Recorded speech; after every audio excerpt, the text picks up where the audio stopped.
Thank you for inviting me to the group. My name is Jeremiah, and I'm a grateful recovered alcoholic. Hi, Jeremiah. And wow, this group is an amazing group, and for what you guys have done and what you put together, there's so much history in this group. And so my job here is just to share with my experience, strength, and hope, what it was like, what happened, and what it's like now. And so when it comes to my story, I grew up in the rooms of AA, and it was before I even took my first drink. Carol back there used to take me to the Alamo clubs when I was in 6th and 7th grade. And I remember learning how to dance and making a fool out of myself to Kid Rock at the March Roundup. And never did I guess that I would be here with such excitement and joy on a Friday night, talking about who I was and what my story is to get from that point to the point I am today. And you know, I always knew in my heart that something in my life was missing. And so this came to me well before I ever took my first drink or drug. And I always knew something was a little off. I didn't feel whole. And I don't know if anybody can relate to that. And I always knew that something or somebody had a better plan for me. And then when I was about 12 years old, I took my first drink. And I smoked pot for the first time. And it made me extremely sick, and I didn't want to do it again. And then I did it again. And then I did it again. And then I started to find a feeling inside myself. And that feeling was freedom. It gave me a sense of peace. It gave me something inside of me that made me feel like I was equal to you. It made me feel, and it gave me this euphoric feeling inside that I was on the same level playing ground, because I didn't feel like I belonged anywhere that I went. I wasn't really good at sports. I wasn't really good at really anything. All I had was my energy and my smile. And I knew at that point that if I could just keep that energy up, I could get you to like me. And the more I could get you to like me, the better I felt about myself. And this is before any of the drugs and alcohol, and this is all in hindsight, right? And so my journey through the 12 steps, and we'll get to that, and then it led into a lot of therapy. Like, I've done a lot of therapy. Because what I found along the journey was alcohol and drugs wasn't my problem. It was the thinking that drugs and alcohol was actually the solution to how I felt about myself. And so, you know, when I started doing drugs and alcohol in high school, it was a lot of fun. Like, there wasn't anything bad about it. It made me really funny. It made me feel like I could talk to anybody. It made me really come alive at a soul level. I really felt like I was somebody when I was drinking and drugging. And then it had the whole other side of it, where I got to be sneaky. And I got to create this like secret persona in my life, where if I knew I was ingesting, and you didn't know I was ingesting, then I could be something and somebody that I always wanted to be. And that's what the drugs and alcohol did for me. And so it was a lot of fun. And then somewhere along the lines, it becomes fun with problems. And then eventually it just becomes problems. You know, and my story is, for fast forward, the drugs stopped working. Like, everybody's got their own story, but I couldn't use enough drugs and alcohol to dampen how I felt about myself inside. And that was when God entered into my heart. It took me several years from that point to actually get sober. So through the grace of God, the 12 Steps direct sponsorship, my sobriety date is July 26, 2007.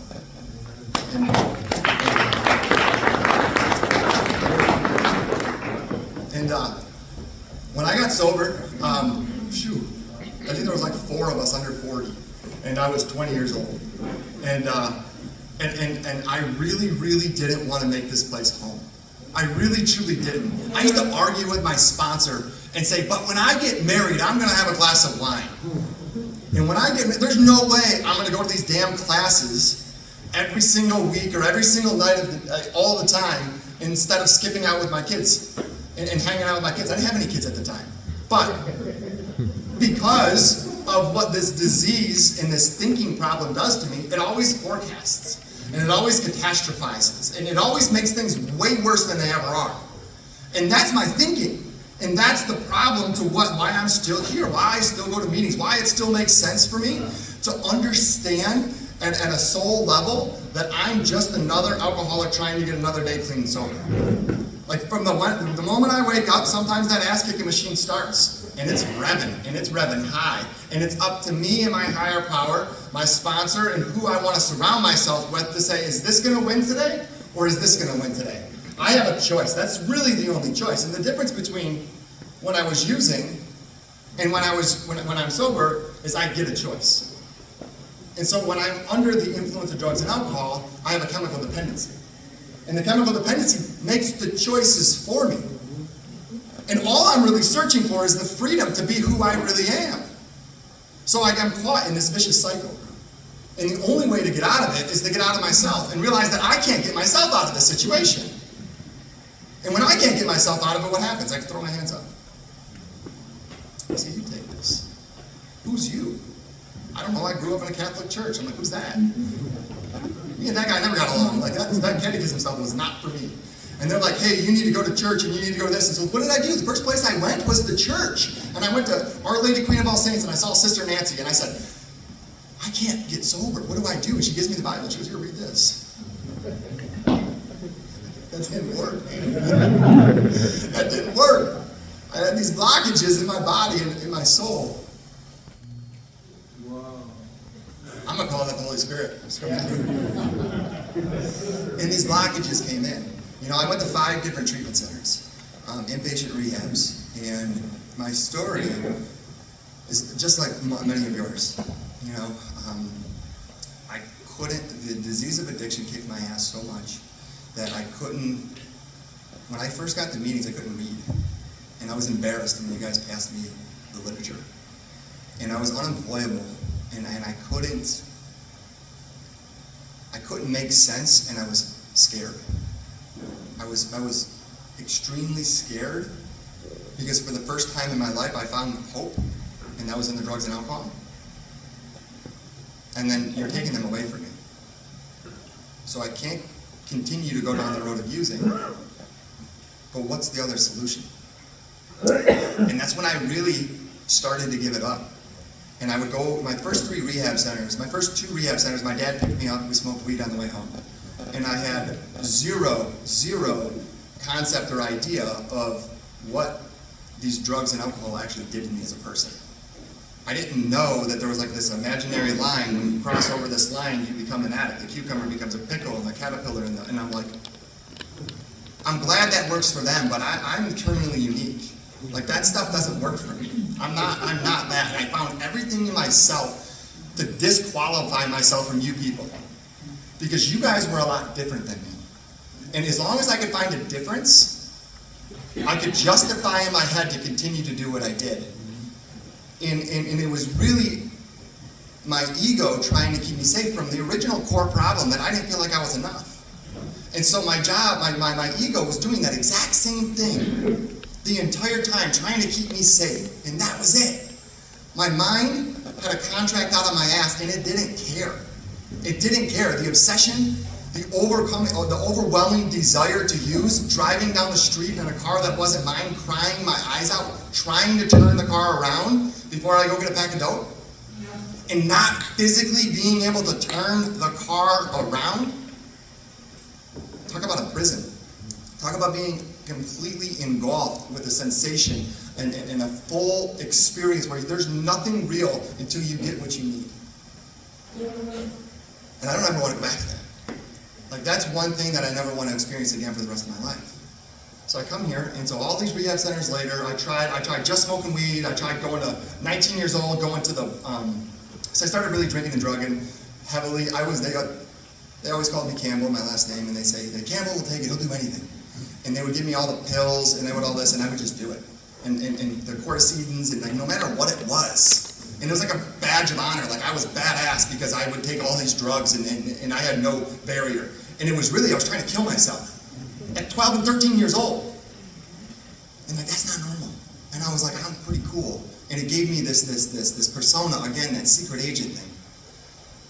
In 14, 15, then 16, then I met girls, and the importance of that. and gradually went from that, and I just kept going deeper and deeper and deeper into desperation. But on the outside, it really looked like I had it together. And I hung around people. I didn't hang out with a lot of low bottom addicts or alcoholics. I tried to do my drugs and alcohol in the morning, and I tried to disguise it and tell myself that I was different. And it really, really helped. Now, looking back, allowed me to get real deep into my disease and really deep into my active addiction, to where I no longer had a choice and I couldn't hide it anymore. And so, after my third rehab center, I got out of rehab and I didn't know what to do. And so I called a guy in sobriety. He's passed away now. And I said, I don't know how to get sober. How do I do this? And he picked me up and he took me to a meeting. And through the grace of God, I got a day shy of 8 months through that stint. And I was 20 years old. And when I went through that, I knew my life got so good so fast. Take a needle out of my arm and a bottle out of my hand, and my life got really good really fast. But there's a second admission that had to be made on the first step. Right? And I never understood the fact that once I got my life together, that I still couldn't handle drugs. Because I was a kid. I'm like, no. Like, there's no way I'm going to be stuck in these damn meetings for my whole life. Like, it's not going to happen. Like, AA is the best cult in the world that nobody wants to join. It's the last place on the block that we want to end up, but when we get into it, it's the only place that we feel at home. I should say for myself. And that's the only place, because what happens is, for the first time in my life, I'm sitting here and people are like, yeah, I did that too. And I'm like, what, really?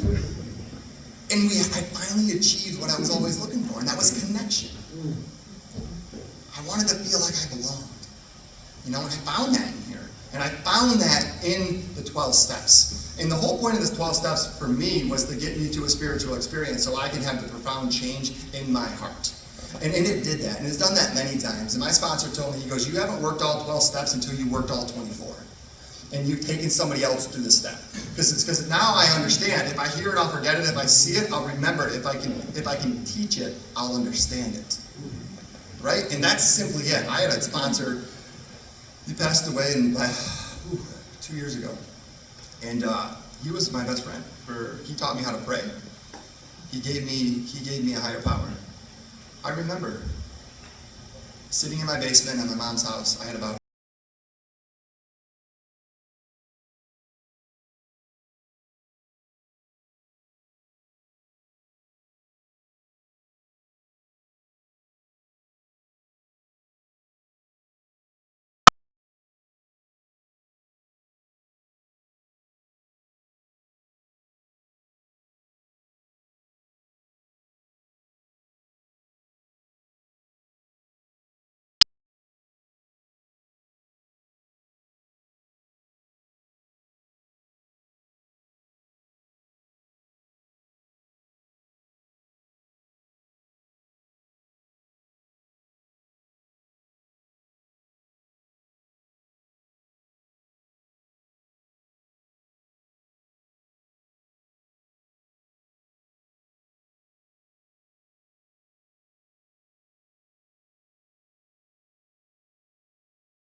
here are the ones that are willing and want to be here, right?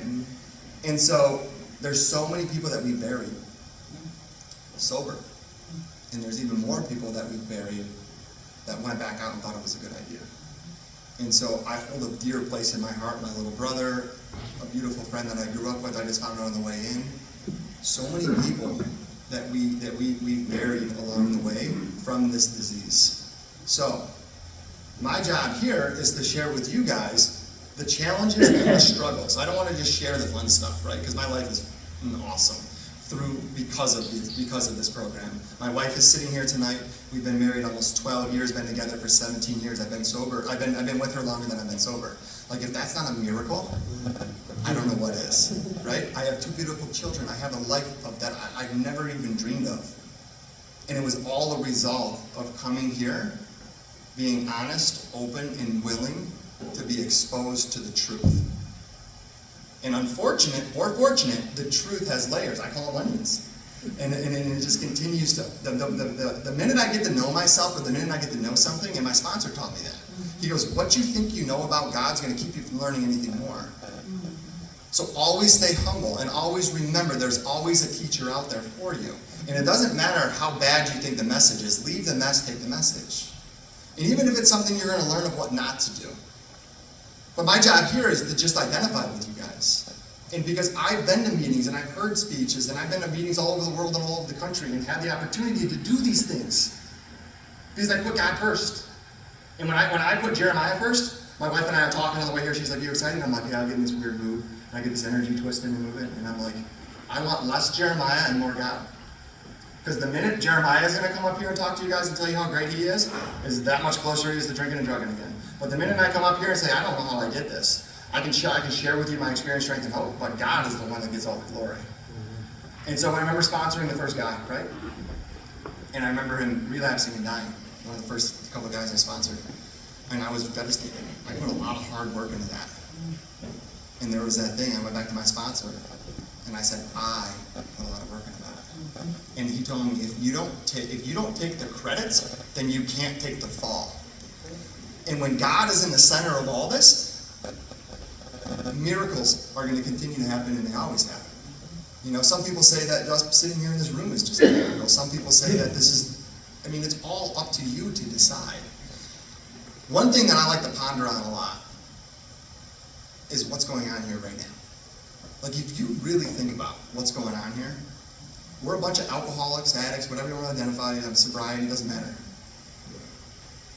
If you really think about it, we should probably like sharing stories about how to go rob people and how to get drunk and like how we got in bar fights and like all these fun things, right? But instead, our spirits are awakening. But instead, we get uplifted in the name of the 12 steps or Jesus, whatever. But this stuff here doesn't make sense. We come here, share our experience, strength, and hope, and we feel better when we leave. Isn't that why I use drugs? Like, at a really high level, this doesn't make a whole lot of sense. And that's what I really had to understand when I got here, was it doesn't need to make sense. It just needs to continue to happen. I don't need to fully understand. I don't know how electricity works. I know there's like a wire and a plug and that's all I know. But I use it every day. I don't understand a lot of things in my life, but it's my seeking to understand which will then cause the resistance. So once you get here, when I got here, I knew nothing. When I got here, the only honest thing that I could say was I was an addict and an alcoholic. That was about as honest as I could get. I felt like I belonged under a sewer. I felt like I was the epitome of the earth. I thought all of you were judging me, and I had some pain inside my body that I only knew how to suppress with drugs and alcohol. And I was a nervous wreck, and I was afraid. And you guys had like Mr. T starter kits on, these gold chains, and they had like cars that weren't stolen. And they had like driver's license, and that was enough hope for me. Like that truly was enough hope for me. That's all I needed. And then you guys started talking, and you guys were funny. and you were genuinely smiling and like enjoying life. And I'm like, okay, what's the catch here? Like, what's going on? Like, no, come on, like you don't even drink on the weekends? Like you guys don't like even dabble? And then I started to really get to know you guys and know who you were as individuals. And this stuff was pure, and this stuff was authentic. And what it did is it drove me, not me, my spirit, to investigate a little bit more. And they said, keep coming back. And I'm like, well, good, because I have nowhere else to go. Thank you. And they're like, if you can, leave $1. And I'm like, what?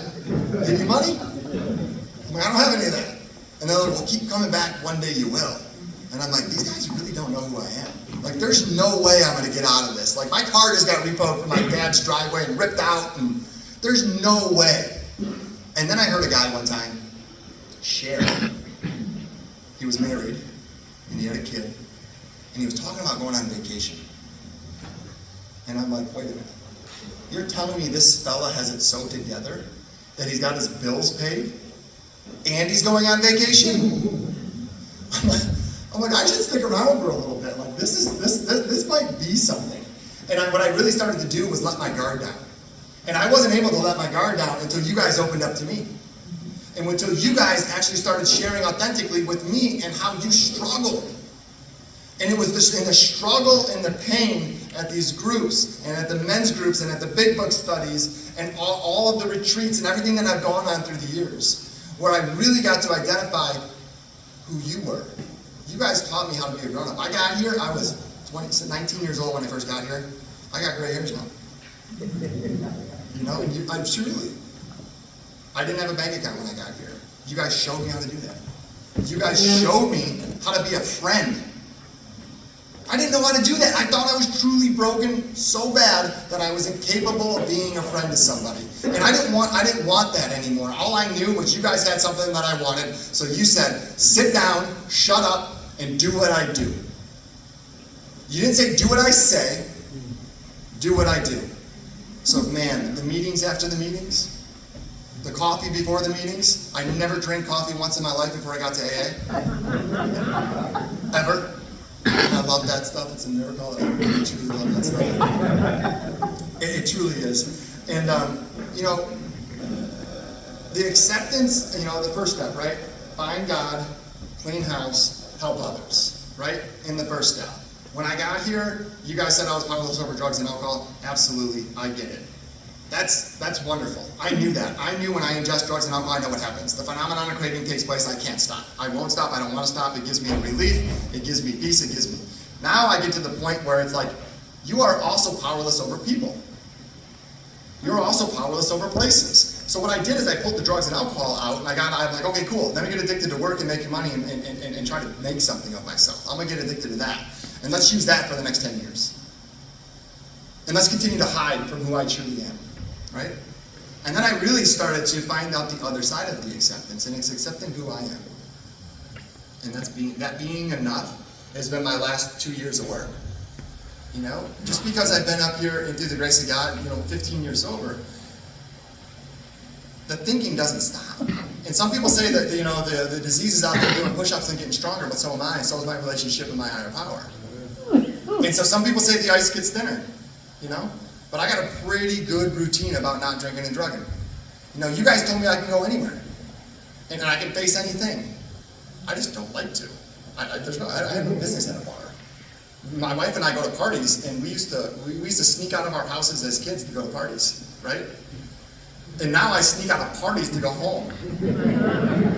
Seriously. I don't even say goodbye. I'm like, are you ready to go? Yeah, cool. We just break up and go. And so how things shift and change when I just allow myself to step out of the situation. And I believe everything in life is very cyclical, right? Everything goes in cycles. Seasons, trees, everything, right? And I have a pretty good momentum and a pretty good understanding of who I am as a man and how I show up in this world. And one thing I guarantee you is I know how to screw it up. I mastered that, And so I hit my knees and I pray. I hit my knees before I got here in my bedroom. And I asked God to just to let Him use me as a conduit so I can let God flow through me, so I can show up as authentic as I can and as naked as I can and not try to be something I'm not. Because the minute I think I'm something I'm not, all bets are off the table, you know? And it's not just the drugs and alcohol. A lot of it is the suffering, right? And so I've watched a lot of people take their lives, you know, and I've had a lot of people working for me take their lives. And these are young kids, you know, people, individuals, some sober, some not, that are unwilling or incapable to get honest with themselves and face the reality of what life is. Nobody gets out of life without pain. Nobody. And I consider myself a very, very positive, excited individual. And we hurt a lot of people. And when we hurt people, I created a lot of shame. Whew, that's a strong one. You know, the emotional sobriety, that's the next level for me. Trying to understand who I am as an individual. And so when I get here, and I don't want to get too far because I know we got a guy that's first meeting Cameron, right? Welcome. Connor, sorry. And to be able to share that, right? And really understanding at a fundamental level that drugs and alcohol, once you get that stuff out of your system, drugs and alcohol are not your problem. I don't know, it took me probably 4 years until I even grasped that for the slightest moment, that drugs, if I could have an infinite amount of drugs and be able to not have any consequences, I would probably still use. Even though they didn't work, it was still easier than facing who I was. And that's the point of the steps. And they're very methodically written out, 1 through 12, right? And so Bill Wilson wrote the steps, right? Bill Wilson, the first 100, right? And so he was underneath the steps. The 12 steps, Jesus had 12 disciples, and that's why there's 12 steps. And he went underneath the Lois, Bill Wilson's wife, was underneath, and he had a conversation with her, and he couldn't understand, and they came from the 6 Oxford movements, right? The six absolutes of the Oxford movement. And understanding why we have these steps and what the steps are for. And the first step was simply that I'm powerless, I can't handle my drugs and alcohol. The second step is going to teach me what? It's going to teach me that I want to have hope, right? Is there something out there that can help me with my problem, right? Sure. That's why we're all here, right? The third step is making a decision. If I could work a third step perfectly, moment to moment, I would have no problems. Zero. If I could make a decision to turn my will, my life over, boom. Right? I'd have no problems. But I'm freaking human, and I'm going to ruin this, and I'm going to mess this up. And they tell me to keep coming back. Why? Why? Because we're not all sick on the same day. You know? And I can't, but who can? We can. You know? I get the opportunity to work with, I don't know, 30 recovering alcoholics and addicts every day, and have the opportunity to get them to really see what life could be like if they trusted themselves and they believed in themselves. So as you heard me say earlier, I don't think for a moment that drugs was my problem. But what I truly do believe is that God, higher power, bestowed upon you a special mission. Every single person in this room. And I truly believe that alcoholics are very special people. Very special. And I've done a ton of research. And about vibrational frequency and the way that we show up in life. And how drugs and alcohol, all they did for me was they suppressed my ego enough so my spirit could feel alive. Because internally, there's something that has to come out. And so the drugs and alcohol did that for me. And we, as a group, are going to change the world. There's not one person that I've ever met that I've ever met in my entire life that the disease of addiction hasn't affected. And so my sponsor told me early on, he goes, Jeremiah, he goes, you are not to go out there and identify yourself as AA. You don't identify yourself as any 12-step program, or any specific program, no press, radio, film, right? But what I want you to do is I want you to understand that you can identify yourself as a member of 12 Steps. And you may be the only big book that that person may ever read. That person may never go into a 12-step meeting, but when they look at you and they say, tell me about yourself, I don't care who it is. This church is one of my clients, and they trust me, and I'm able to grow. That is only, and the first thing I tell them is, hey, you know there's a 12-step meeting over there? I'd like to go to that meeting. That's a great meeting over there. And they still trusted me. And so it's opened up so many doors. It's not a barrier anymore. When we talk as a collective about having problems, this is the first self-help group I've ever been part of. That's really what this is. It's a group where a bunch of individuals say, I'm so-and-so, I'm this, identify as this is what I'm doing, this is what I did to get better, and this is a result of following your 12 steps. The 12 steps, I was told, keep you from suicide. The traditions keep you from homicide, right? And so when we understand all of these steps and we understand the traditions, that's what keeps us alive. You see what's going on in the world in politics and religion and all of this craziness, but who's still running strong? AA. We are. You put the principles before the personalities, and it doesn't matter if you insert whoever, and people might be loud and audacious, and it doesn't matter, but as long as they're working the fellowship, I'm cool with them in my book. And I can go anywhere in the world, and I can get this same connection. I can get this same feeling. I can be able to come in there, honestly, open share. I mean, going on cruises, right? And going on a cruise, and it says right on the cruise day, Friends of Bill W. Right on a cruise. And I'd walk over there, and I'd come in there, and I'd see people. And then you guys ever see the movie Inception? All right? You guys remember when they woke up in the plane and they all looked at each other? And that look that they had on each other, that they get a connection? And I love that, because when you see the people on the cruise ship or wherever you're at, and you just look at them, and I get this sense of peace and calmness. Because they've weathered the same storms as I have. They've been able to overcome, just for that day, the ass-kicking machine that tells them, and it shows up, and it continues to go there. And when we keep those thoughts to ourselves, when I keep that thought to myself, and I show up and I continue to say to myself that I'm a little bit different, I disqualify myself, that's when I know it's there. If you guys take a moment and stop for a second and listen to the voices in your head. Whew. Scary. Very scary, right? And there's, I don't know about you, but it's never kind. It's always critical. And I'm going to give you guys permission to stop listening to that voice. Because that voice is not you. That voice is not me. That voice is the devil. That voice is my ego. That voice is something inside me that wants my ass dead. And the minute I wake up in the morning, guess what? It starts. It's up to me to hit my knees and say, God, take this from me. I can't do this. Take this away from me. This noise doesn't even belong to me. My God is pure. My God is whole. My God is everything. And so there's a thinking portion of it that's the ego, right? And so when I know I'm thinking, if I'm angry, guess what? I'm in my ego. Yep, I'm in my head. Where's the worst place for an alcoholic? In their head, right? That's why we have meetings. That's why we talk to each other. That's why you call your sponsor. That's why you have friends.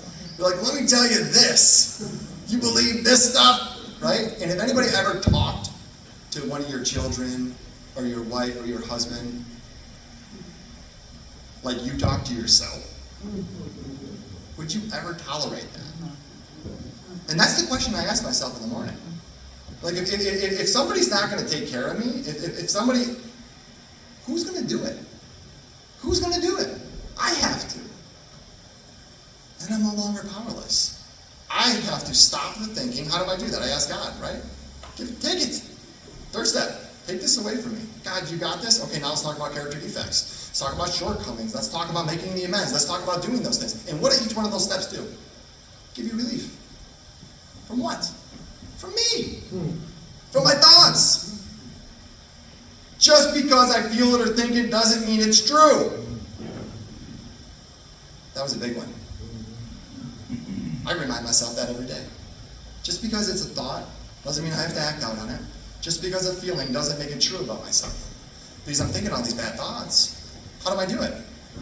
Prayer and meditation. Let's go after it.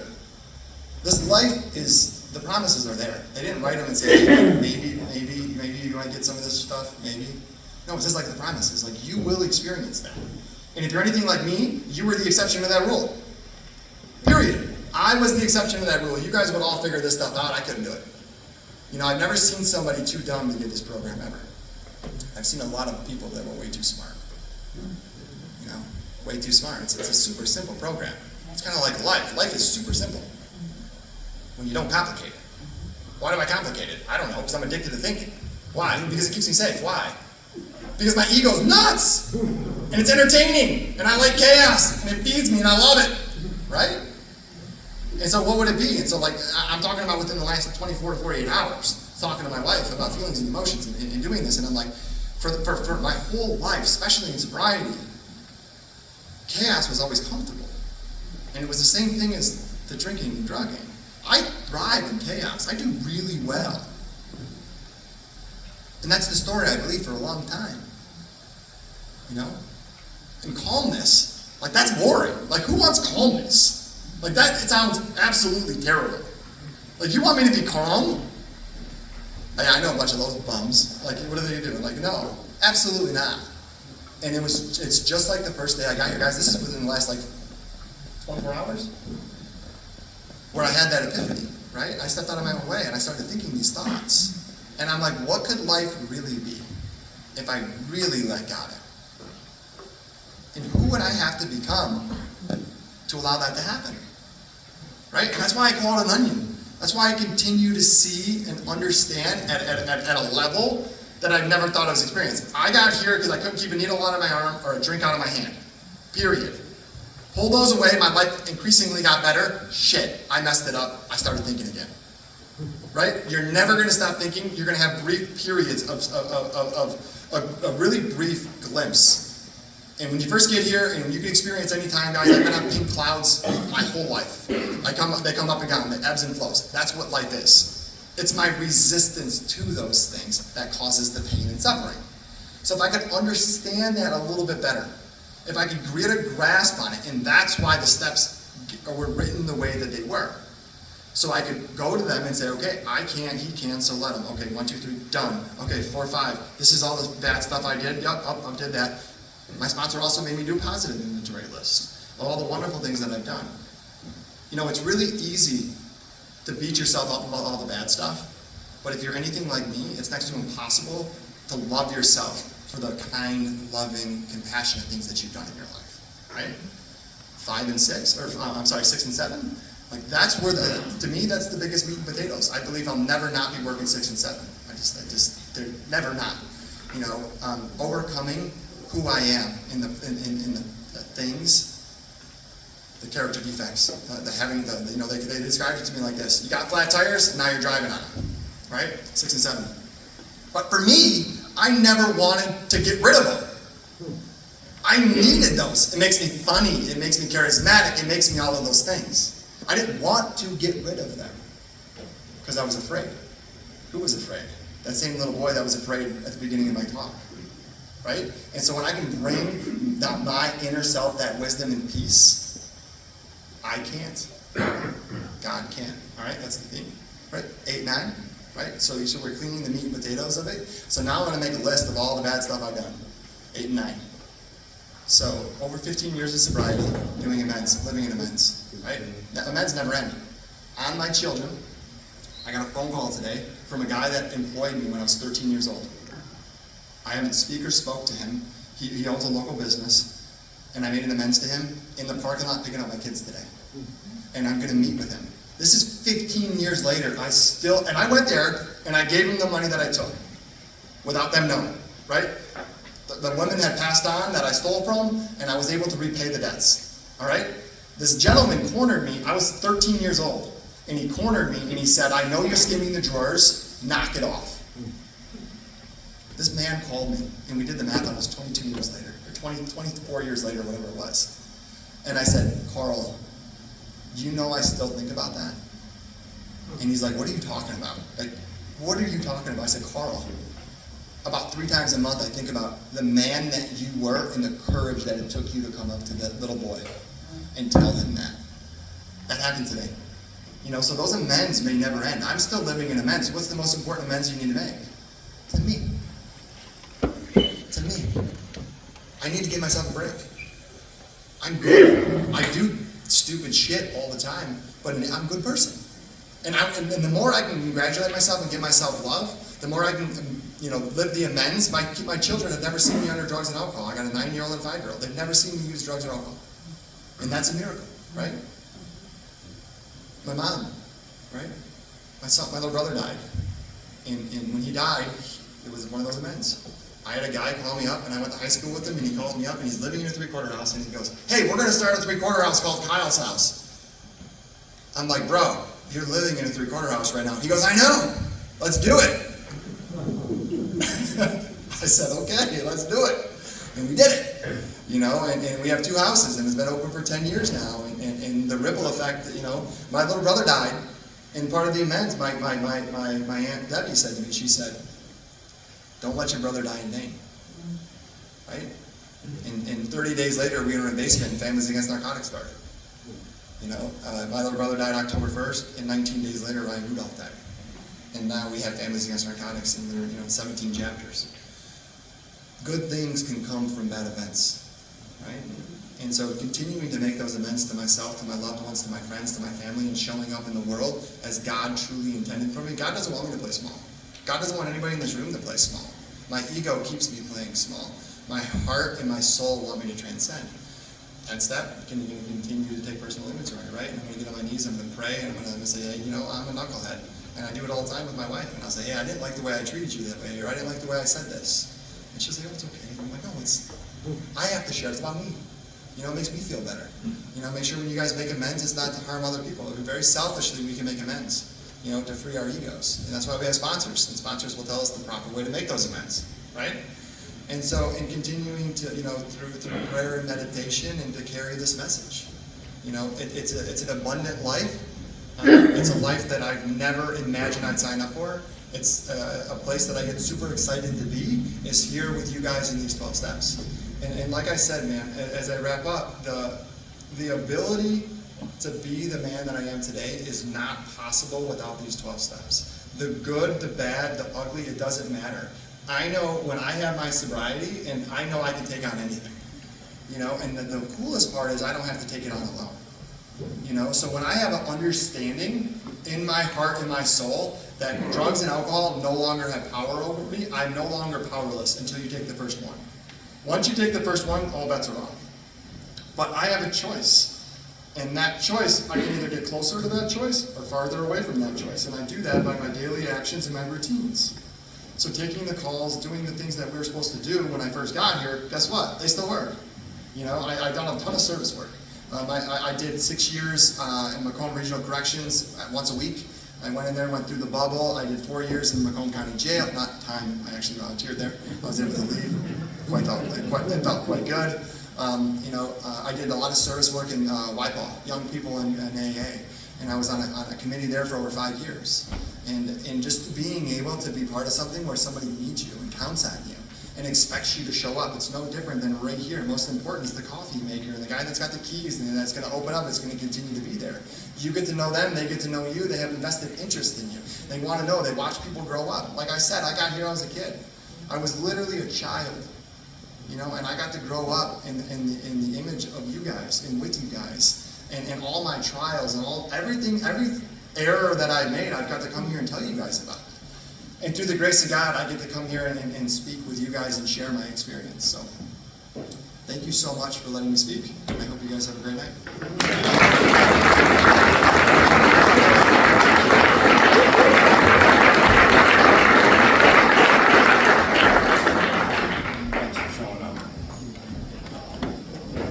It's too pretty to hug me, man. Hug me outside. It's messed up.